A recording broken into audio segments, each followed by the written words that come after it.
जय माता दी दोस्तों, राधे राधे, जय श्री कृष्णा। कैसे हैं आप सब दोस्तों? ग्रंथ के अनुसार कलिकाल में बड़े बड़े यंत्र बनाए जाएंगे जिन्हें देखकर उस काल का मानव समझेगा कि बहुत विकास हुआ है। मगर ज्ञानी और तत्ववेता जानेंगे कि ये उपकरण मेधा शक्ति का ह्रास है। आयुर्विज्ञान और रसायन शास्त्र जिन सिद्धांतों को बड़ी सरलता से समझा देते हैं, उन्हीं को क्रियान्वित करने के लिए आधुनिक युग के वैद्यों को बड़े बड़े यंत्र चाहिए। इस कलयुगी विद्या का नाश हुए बिना सत्यकाल अर्थात सतयुग का प्रवेश नहीं हो सकता। ये कलिकाल की प्रत्येक प्रकृति और मानव दोनों के लिए हानिकारक है। अतः प्रकृति के संरक्षक सूर्य देव के कोप के कारण इस विद्या का नाश होगा। 2025 में जब शनि मीन राशि में गोचर करेंगे, उस समय सूर्य के भी मीन राशि अथवा मेष राशि में गोचर के समय सूर्य से भयंकर अग्नि की वर्षा होगी, जिसके प्रकोप से रक्षा करने वाला पृथ्वी का गुरुत्वाकर्षण 60% तक कमजोर हो चुका होगा। सूर्य के इस अग्नि के धरती से टकराते ही आधुनिक युग का नाश हो जाएगा। मानव निर्मित सभी उपकरण खिलौने से अधिक कुछ नहीं रह जाएंगे। दोस्तों, धरती की कक्षा में स्थापित उपग्रह टुकड़ों में विभक्त होकर तेजी से नीचे गिरेंगे, जो उल्कापात जैसा ही दृश्य निर्मित कर देंगे। ये बड़े बड़े लोहे के टुकड़े जहां जहां गिरेंगे वहां वहां विनाश होगा। ग्रंथों में कहा गया है कि प्रभु कल्कि और उनकी सेना घोड़े पर बैठ कर आएगी। इस पर अनेक आधुनिक तर्की विद्वान कहते हैं कि इतने आधुनिक युग में घोड़े पर बैठकर आना और चक्र तलवार जैसे शस्त्रों से युद्ध करना अप्रासंगिक लगता है।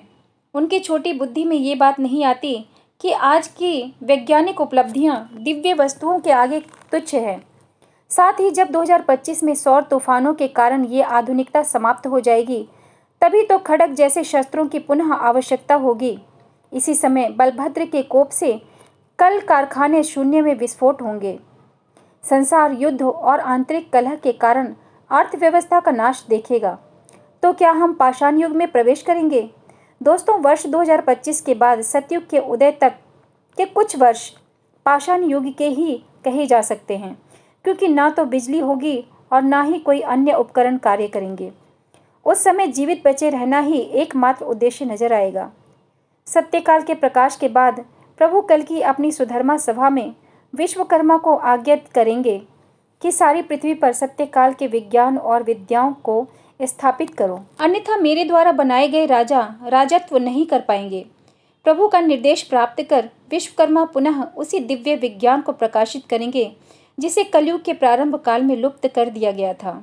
दोस्तों, ऐसी अनेकों विद्याएं हैं जिन्हें कलयुग के कारण विलुप्त कर दिया जाता है, ताकि कलयुग का मूर्ख मानव उनका दुरुपयोग न कर सके। ऐसा ग्रंथ का वचन है।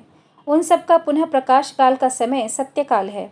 इस अनंत सतयुग में ना तो कोई रोगी होता है, ना ही वृद्ध, ना किसी के मन में कोई विकार होते हैं, और ना ही वह मनुष्य सतयुग की प्रजा सुखपूर्वक रहकर प्रभु का भजन करती है। कलयुग के 5122 वर्ष पूरे होने पर धरती से मानवों की संख्या कम होने लगेगी और ये समय 2020 से शुरू हो चुका है। दोस्तों, ग्रंथ के वचनानुसार महाप्रलय, महामारी एवं प्राकृतिक आपदाएं भारत के उत्तर दिशा से आएगी। महामारी विकराल रूप लेकर घूम रही होंगी। दोस्तों, प्राकृतिक आपदाओं की शुरुआत भारत के उत्तर से ही होगी। महामारियां आदि भी उत्तर से ही प्रवेश करेंगी। ग्रंथ के इस वचन से सिद्ध होता है कि कश्मीर से लेकर दिल्ली तक का क्षेत्र सबसे पहले प्रभावित होगा। महामाई भगवती का कोप भी यहीं से शुरू होगा। इसी समय के आगे अज्ञात मृत्यु घूमेगी। रोगहीन मनुष्य अकस्मात मृत्यु का वर्ण करेगा। ग्रंथ में जिसे अज्ञात मृत्यु कहकर संबोधित किया गया है, भविष्य मालिका उसे गुप्त मारुनी कहता है। दोनों ग्रंथों में वर्णित इस लीला का अर्थ है कि कलि के 5122 वर्ष पूरे होने के बाद जो विनाश लीला शुरू होगी, उसके पहले चरण में गुप्त मृत्यु होना शुरू होगा। बिना किसी बड़ी बीमारी के भी मानव अचानक ही मर जाएगा। वर्ष 2024 में अज्ञात बीमारियां फैलने लगेंगी, जिसका कोई इलाज समझ नहीं आएगा। जैसे फूलों के गुच्छे होते हैं, ऐसे ही मानवों का भी गुच्छों के गुच्छे लय होने लगेंगे, अर्थात बहुसंख्यक मानव मरने लगेंगे। जिस समय 25 अंक होगा, अर्थात 2025, शनि मीन राशि में कलिकाल का अंतिम गोचर कर रहे होंगे, तब प्रभु के भक्तों की शक्ति और कला का प्रत्यक्ष प्रकाश होगा। उस समय इन्हीं के द्वारा असंख्य लोगों को सुरक्षित स्थानों पर ले जाया जाएगा, क्योंकि चैत्र मास के 13वें दिन से लाखों लाखों की संख्या में लोग मरने लगेंगे। कलिकाल गणना के 5128वें वर्ष में प्रभु कल्कि उत्कल से संग्राम आरंभ करेंगे। ये वर्ष शुरू होगा चैत्र मास 2026 में। आषाढ़ महीने के पुरी क्षेत्र में संबलपुर से पारादीप क्षेत्र के मध्य मछलियों की बारिश होगी और उसी समय फसलों का भारी नुकसान होगा। अन्न संकट बढ़ता जाएगा।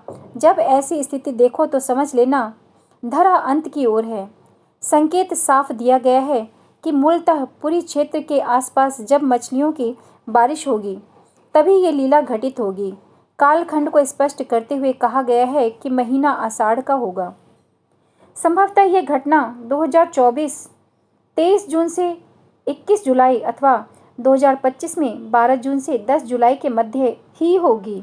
उसके आगे पीछे होने वाली किसी मीन वृष्टि का कोई महत्व नहीं है। जब ये घटना घटित होगी तब भविष्य ग्रंथों की प्रामाणिकता पर प्रश्न करने वाले मौन हो जाएंगे। साधारण प्रजा भय के कारण भजन कीर्तन करने लगेगी। उस काल में तुम देखोगे कि प्रत्येक घर से घंटियों की ध्वनि आनी शुरू हो गई है। प्रभु के भक्तों को देखते ही साधारण जन प्रणाम करने लगेंगे। मंदिरों में माथा टेकने वालों की संख्या अचानक बढ़ जाएगी और लोग जगह जगह कलश स्थापित करके कीर्तन करते दिखेंगे।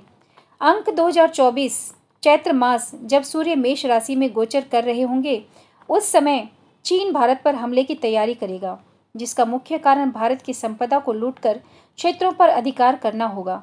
विदेशी सेना भारत में घुस आएगी। उत्तर से लेकर जगन्नाथ क्षेत्र तक मठ मंदिरों को लूटा और ध्वस्त किया जाएगा। मंदिरों की सीढ़ियों पर ही पुजारियों और सेवकों का कत्ल किया जाएगा। असंख्य नारियों का शील हरण होगा। 68 अंक वर्ष 2025 अगस्त से 2026 अगस्त। शनि मीन राशि में, चतुर्दशी तिथि, दिन शुक्रवार होगा। उस समय पृथ्वी पर घोर अंधेरा छा जाएगा। गणना के अनुसार ये तिथि 22 अगस्त 2025 को पड़ती है। आगे गणना और गुरुवाक्य बताते हैं कि ऐसा परमाणु युद्ध के कारण होगा जब रूस, अमेरिका और उत्तर कोरिया एक साथ 50 से ज़्यादा परमाणु अस्त्र चला देंगे। इसी के आसपास भारत में दिल्ली पर परमाणु हमला होगा, जिसमें दिल्ली धूल के स्तूप में परिवर्तित हो जाएगी। यह घटना होने से पूर्व बलभद्र भक्तों को लेकर उस स्थान से जा चुके होंगे। अनेकों ग्रंथों का अध्ययन ये स्पष्ट करता है कि भारत पर परमाणु हमला होने के कुछ समय पूर्व, 1 से 2 महीने पूर्व ही, जब जनता के मन में ये बात स्पष्ट हो जाएगी कि अब भारत नहीं बचेगा, विरोधी चीन और 13 मुस्लिम राष्ट्र अब विनाशकारी शस्त्र का प्रयोग करके सब कुछ समाप्त कर ही देंगे। उस कालखंड में सभी भक्त मिलकर प्रभु कल्कि से प्रार्थना करने लगेंगे। तब आप देखोगे कि नित्य हर घर में पूजा पाठ, व्रत, नियम आदि किया जा रहा है। 2024 में जैसे कीट पतंग स्वयं अग्नि के मध्य चले जाते हैं, वैसे ही छायासुत शनि के प्रभाव से लाखों लाखों पापी अधर्मी जन मृत्यु के मुख में समा जाएंगे। इस गोचर काल में राज्य राज्य के मध्य और राष्ट्र राष्ट्र के मध्य विवाह शुरू होकर तेजी से भीषण रूप ले लेगा। इसी गोचर काल में योगनियों और डाकनियों का प्रहार गांव गांव में तीव्र होता जाएगा। रोग, महामारियां और उन्माद के कारण बहुसंख्यक मानवों का अंत होगा। इसी कालखंड में वे लोग जो धर्म ग्रंथों और प्रभु को मिथ्या कहते थे, भय के कारण भूख, प्यास, निद्रा आदि से रहित होकर अपने प्राणों के लिए चिंतित रहेंगे। चैत्र मास 2024 के साथ ही लीलाएं तेज होती जाएंगी। रात से सुबह तक और सुबह से रात तक दृश्य बदल जाएंगे। दोस्तों, ग्रंथ कहता है कि समय को व्यर्थ ना करते हुए नाम जप करने का नियम बनाएं। साथ ही 2023 के अंत के साथ ही अनाज और धन को संग्रहित करते रहें। व्यर्थ की चिंता और व्यर्थ के खर्चे से बचें। अपने पास उपयोगी दवाइयों का संचय करें। अत्यधिक की आवश्यकता नहीं है, क्योंकि अधिक संचय का ग्रास वासुकी करेंगे, ऐसा विधान है। प्रभु नाम और प्रभु शरण ही सर्वोपरि है, इसमें संदेह नहीं। उनकी शरण ग्रहण कीजिए, वे स्वयं प्रत्येक कार्य करवा देंगे। दोस्तों, इसी के साथ भविष्य मालिका के अनागत ग्रंथ की भविष्यवाणी आज यहीं समाप्त करती हूँ। आगे यदि और कोई जानकारी प्राप्त हुई तो जरूर आप लोगों से शेयर करूँगी। आज के लिए इतना ही। आगे चर्चा जारी रहेगी। तब तक के लिए जय माता दी, राधे राधे, जय श्री कृष्णा।